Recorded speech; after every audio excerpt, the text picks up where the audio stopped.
and welcome to Core Values, the All Things Broken Arrow Public Schools podcast. I'm your host, Greg Spencer, and alongside with me, as always, is Mr. Chuck Perry. Chuck, how you doing today? Doing great. Glad to be here. And once again, we've got Chase Elkins back on the show. I guess now we should just, list you as a regular, co-host, right? yeah. It's good to be here. All right. Joining us, special guest this week is Assistant Superintendent Steve Dunn. How you doing, Steve? Doing good. Thanks for having me today. Good to be here with all of you guys, and we are here to talk, kind of catch people up on the bond issues that we've had, not only the most recent one, but going back all the way to 2015 and kind of talk about some of those projects. So first up on the show, we're going to kind of talk about, everybody, the number one question we kind of tend to get over the last few years is what's going on with the pool project, the natatorium. Where's that going to be? When's it going to happen? You're probably the closest thing we have to an expert on that subject, so we'll let you kind of kick it off, right? You bet. So the natatorium is located really in the fourth phase of the 2015 bond issue, and the last phase of the bond is going to go to sell in 2025. So we're just a year away from being able to go to sell the phase 4 of the bond issue, and then from there, once we have those funds in hand, we can start the programming process with architects and the construction management team and designing a great facility for our swim program. And so that's kind of where we're at. It's going to be located at the Kirkland Activities Complex off of Lynn Lane, south of Kenosha, where soccer is currently housed, where the Kirkland Theater is located, the former location of North Intermediate High School. And can I jump in there with that? I do want to say I'm very thankful for the voters in the bond election last fall in November.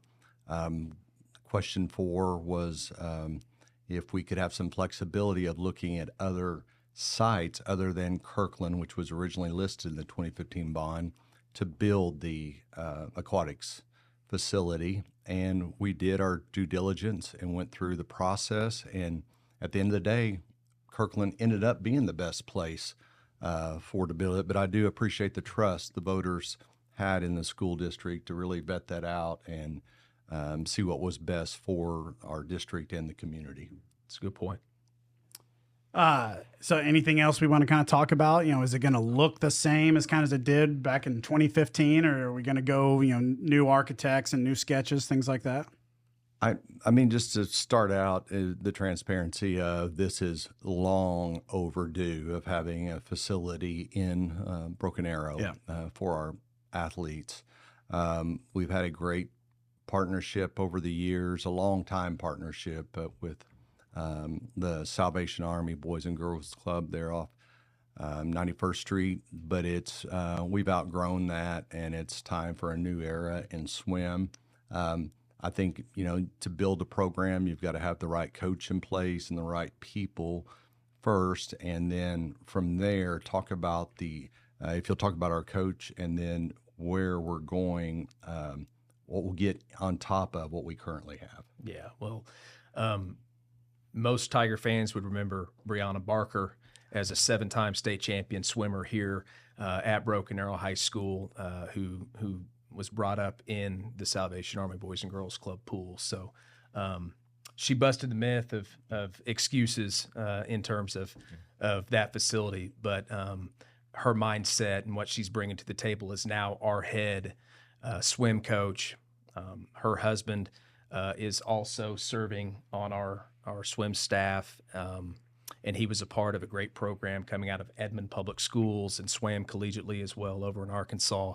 And so you have a couple of people running the program right now that have a huge vision, and they've seen a structure that works, that leads to national level and international level swim. And so to have a competitive swimming facility that matches that vision is it's kind of the sweet spot. It's what we've been waiting for. And so we're excited that it's here. We did go through a feasibility study with Councilman Hunsaker. They're a firm that designs pools all across the world. And so we've looked at several different models. The state of Texas is pretty in deep with swim and dive through the UIL, which is their governing body of high school athletics. So we've looked at Northwest ISD, Southwest ISD. We've visited Capel, Garland ISD. So you see a lot of incredible facilities, natatoriums, indoor swimming facilities And so for us, it's going to be looking at what is that total budgetary amount. And then as we consult with an architecture firm, with Councilman Hunsaker, with the construction management firm, that's when we're really going to be able to dial down square footage, aesthetics, capacity, just all those things that go into designing a pool. And you know, the swim program, I think, will benefit from it, and that's why we're building it for our swim program. And we've had some talks with the Y, with the city, of forming some other partnerships that could grow into a community relationship too, where the community might be able to benefit to it. So the sky's the limit. We've got to look at our funds at the end of the day of what we have, and it will be a first-class facility. We'll go from how many lanes we have currently to, yeah, we'll go from really training in about 4 lanes to, training in 50-meter Olympic-sized swimming pool, and so just the number of athletes that are able to receive first-class training in a first-class event from all over the Tulsa area. It's exciting to think about that, and so. And I'm guessing, I know typically we only host about 1 or 2 events in the year, right? And that should be able to, increase those events, as well as potentially hosting, state events, playoffs, things like that. Sure. I mean, it's once you have it, then you have obviously more options to bring a lot of out-of-town guests into our community, and which has an impact, economically in Broken Arrow, but also for our kids to kind of have that home course and that opportunity to host big-time events and tournaments instead of just dual meets or smaller level events. And going to some of those other facilities, I'm blown away by you walk into older facilities and the chlorine smell will about knock you over when you walk in the door. And these new facilities, they have a process where it pulls that off the top of the pool or up top of the water, and just that alone will be a huge improvement in what we have now. Yeah, the advancements in the indoor aquatics world is they're coming up with new technologies every year to improve the air quality for obviously for spectators, but mostly for the participants that are actually in the water and competing at a high level. So it's exciting to see. I got here in 2010 to Broken Arrow. There have been a lot of conversations about an indoor swimming facility, and then to be this close to seeing this project come to fruition is really exciting. And so we look forward to kind of kicking off the programming as we get closer to phase 4 of the bond. Chase, Mr. Perry mentioned community partnerships and things like that. Anything you want to add to that? Well, I mean, this opens the door for many opportunities, and off the top of my head, you're talking about aquatics and the science that goes behind it. I'm thinking, Project Pathways. We probably have some students that would want to dive into. No pun intended. Yeah, no pun intended. Dive into that realm and that field, and they'll get that opportunity to be in a world-class facility and see what really goes on, and how you take that air quality and you pump that chlorine out of there. And so I'm assuming, is that the difference with a natatorium versus a pool? We're not just building a pool. We're truly building a... It's a good question. I mean, you'll hear us, even myself, I'm guilty of interchangeably using a natatorium or an aquatics facility or a pool. It's really all the same thing. I think a natatorium, the easiest definition would be it's an indoor pool. It's a building that houses an indoor pool.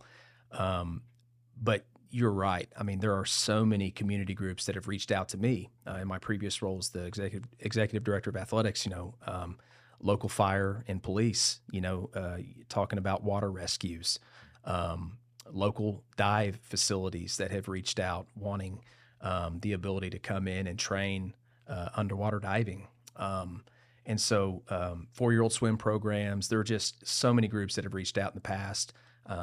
And so we look forward to that community aspect as well, because 116,000 residents in Broken Arrow, the school district, the city, we all serve the same houses and the same individuals. And so we're excited to just partner and have a great facility for the community. Yeah, we've got a great program. In fact, we've already got a partnership with the building across from the high school, which is Scuba Which a lot of Savvy. people, I'm sure, are kind of wondering what that is. Yeah, I mean, they ask me all the time, hey, what's being built across the street from the high school? And I tell them Scuba Savvy swimmers, and they say, oh, is that the school's aquatics facility?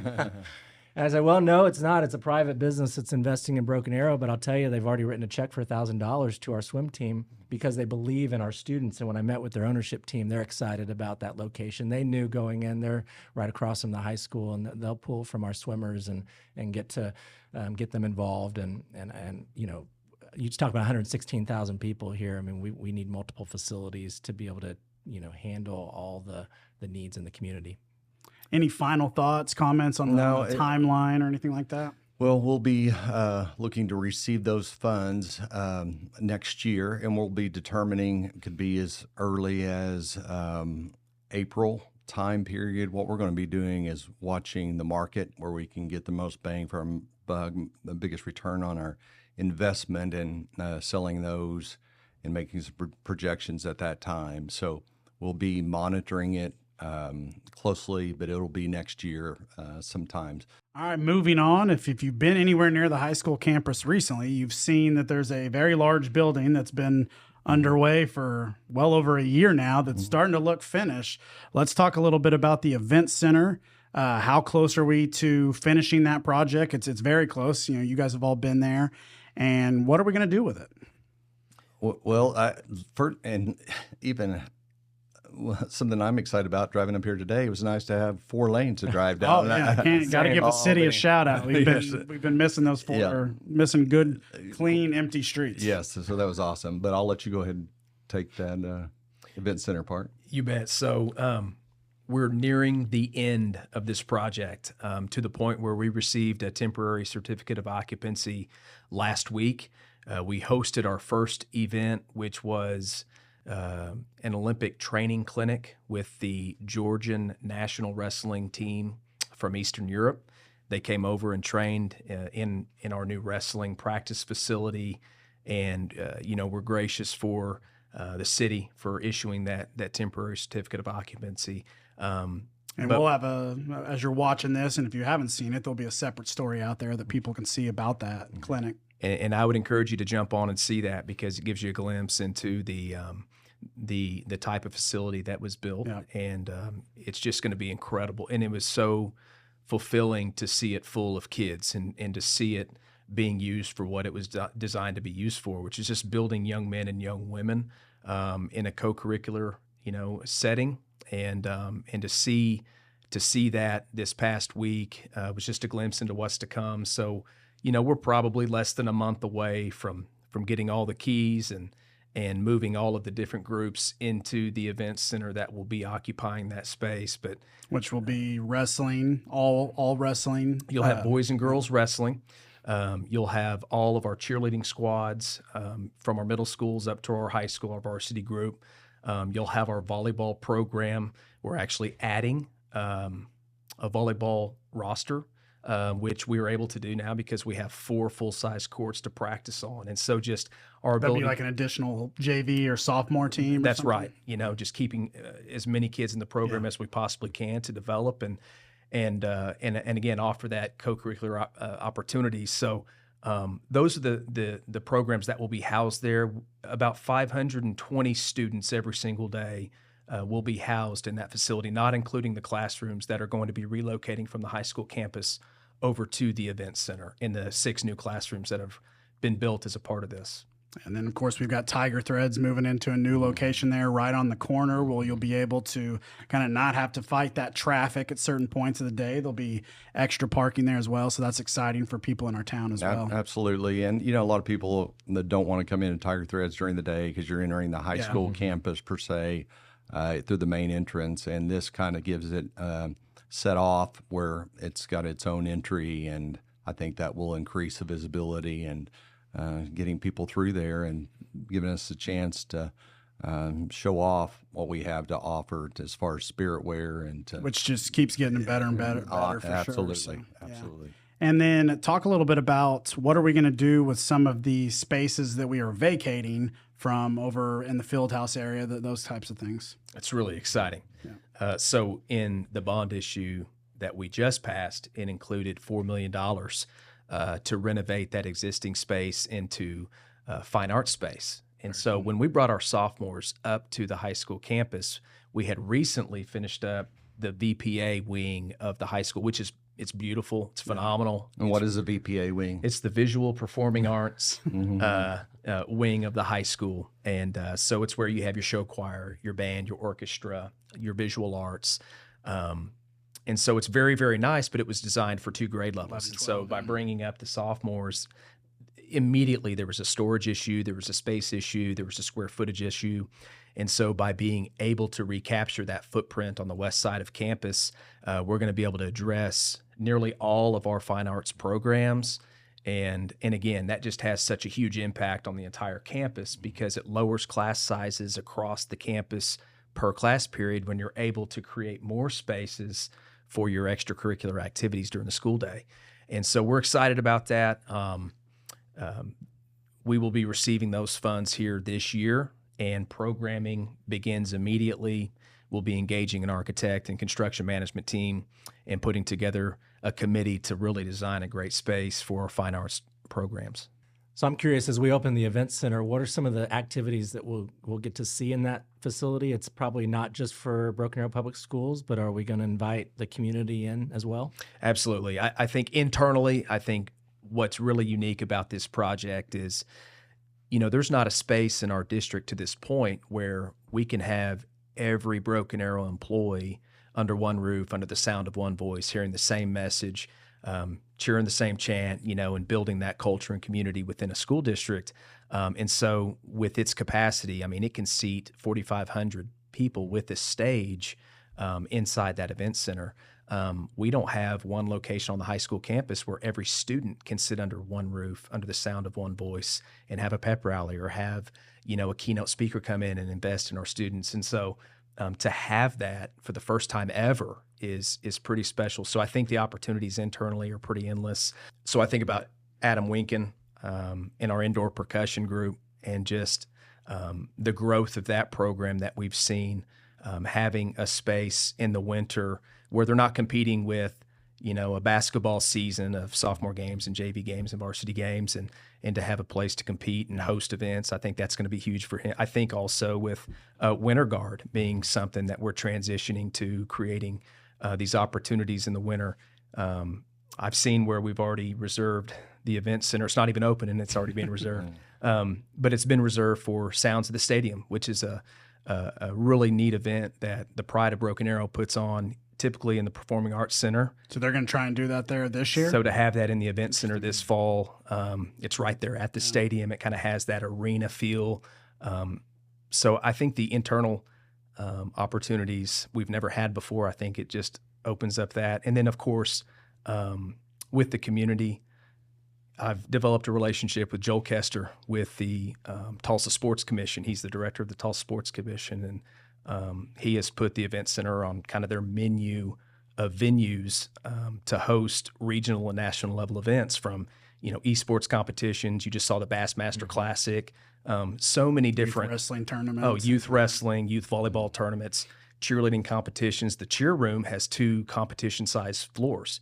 And so just the ability to host these regional, national level events puts a lot of heads in beds. It puts a lot of people in our restaurants here in town. And the size of it, too, should appeal to a lot of people because it's not so big. You talk about, like, you go to state basketball for something like Lloyd Noble Center that's just too big for events like that. I would think that a venue of this size could host a lot of those things that just fits, into a nice size where you're not having a ton of empty seats when you have the event. It does. The OSSAA has reached out to us about hosting a dual state wrestling tournament. Yeah. And when you look at 8 mats fitting on the arena floor and still having spectator seating for 3,000 folks, it's not too many seats to where it feels like an empty space. It'll be loud and packed. But it has the floor space where a lot of times you're compromising capacity and seating because you put so many participants or mats or floors or courts on the floor. Yeah. You bring up a good point that probably the community doesn't know about is we have to have 2 pep rallies on this campus. Yeah. And that kind of breaks up the culture when you do that. Yeah. You can't just do it once. We talk about our back-to-school kickoff event. We have the PAC every year. We do 2 of those because we can't house our whole staff in one building. But now we'll have a building that could do that. You're right. And like I said, I'm privy to seeing all of those reservation requests come through, and I think the number one group that's reserving that facility right now is our instructional team, and having a place where all of our teachers, our instructional coaches, our department heads, our building leaders can get together and vertically align curriculum and provide professional development to our staff. And again, these are just, we call them BA problems because, we're large, we have a large staff, we have a large community, and so we finally have this facility that's going to meet so many needs that have been there. It's just going to make it that much more effective when we have those kinds of needs. Yeah, and if it's probably been almost 2 months now since we did the last kind of walk and talk update with Mike Leach and Madison Dildine. We'll do one of those as well when it's 100%, final and done, and kind of take people through the unique aspects of it. What are some of your guys' favorite things that you're looking forward to see finished about it? Well, I'm anxious. There's just so many. It's almost overwhelming to walk through there.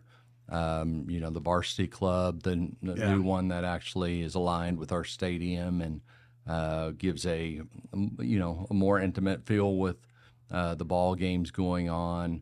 I'm excited for volleyball in a lot of ways because, sometimes their season ends so abruptly in October, and basketball needs space, rightfully so. And so this gives a volleyball actually a home year-round that they've never had before. So just walking through there, it just makes me proud to be a part of, as you say, a lot, excellence in what we do here at BA.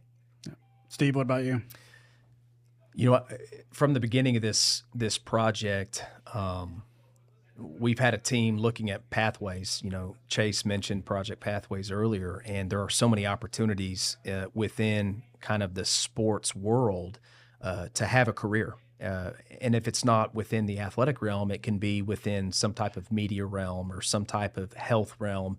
And so we're looking at launching a sports medicine pathway where we're looking at health professions and giving kids an opportunity during the day to learn about those different opportunities, partnering with our different health partners to come in and provide these lab opportunities, looking at sports media, and just graphic design work, video production, and kind of leveraging our AeroVision team and the experts that we have in that field and really growing those opportunities with some hands-on experience with our programs. And for those that don't know, the AeroVision team just moved our offices recently over to Central and Main, so that gives us more access to work with students, and we've kind of seen that in action already. Dan Hawk's been working with some kids, and I'm over here a lot, so it's neat to kind of see that. We've got our 2 teachers over here, so just looking forward to ways to continue to grow that. So that's what I think about those 520 students that are going to walk through those doors every single day, and that's going to be another home, and that's capacity that we've just created on the high school campus as well by having those students learning in another environment across campus. And so just, excited to see when we start to occupy the building and it goes from being an empty shell to, a vibrant community of students and teachers and staff and coaches. It's why we do it. Yeah. All right. Well, before we wrap this up, Chase, you got any final thoughts or things that you want to talk about? Well, I'll just say, everything we do is putting kids first and investing in their future. And we talk about pathways. They get excited about these 2 facilities because we build facilities not just for today, but for the future. And we're creating opportunities for students to get involved. And I'm excited to get the business community in these facilities too, because we work to connect the classroom with businesses, and this gives us another opportunity for that. So I would just want to say thank you to the voters for that. Absolutely. What about you guys? Either one of you got any final thoughts or things? It's hard to believe it's, by the time this episode comes out, it's probably going to have been April. It's hard to believe that we're there already and you've got less than 2 months of school left. I guess I'd like the community to know that we're working right now too on the 2015 bond issue. Phase 4, along with the Aquatic Center, is adding wings or pods to existing elementaries, which will give us more classroom space across the district. We've identified 5 elementaries that are our newest ones that actually had the drawings, and part of the project was to have this wing And when I talk about wing or pod, I'm talking about brick and mortar. It'll look seamless with the building. So that would be Rosewood, Creekwood, Aspen Creek, Timber Ridge, and Highland Park. Yes, and so we've got some immediate needs. Rosewood area and Highland Park will probably try to tackle first, and getting some classrooms built. Might as well do the construction now while there's a giant amphitheater being built there in front of it. It's we're growing in that part of the which community. we also did a pod for that not too long ago. If you missed it, Yep. So I'm excited to get those classroom additions built so that we can prioritize keeping classroom our numbers small in our classroom, and I think that's a big thing for teacher morale. If we can keep smaller class sizes, I think we'll keep the best teachers, and then I think it's ultimately, at the end of the day, we've got the best teachers, and our students benefit from a smaller learning environment.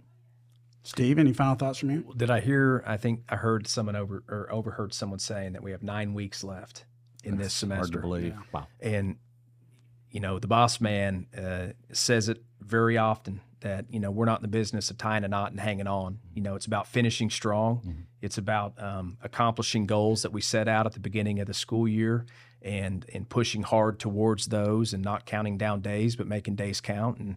And so that's what he's challenged his team to do. It's what we challenge, our entire district to do, all of our families, all of our teachers.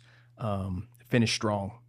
Don't forget what you set out to do and the goals that you set for your buildings and for your classrooms and for your own kids. This is the fourth quarter. It's time to play your best ball. Sounds good to me. All right. Well, we'd like to thank you guys for joining us on this episode of Core Values. Be sure you're subscribing to the AirVision Podcast Network so you can get all those notifications when we drop a new episode, and we will see you next time.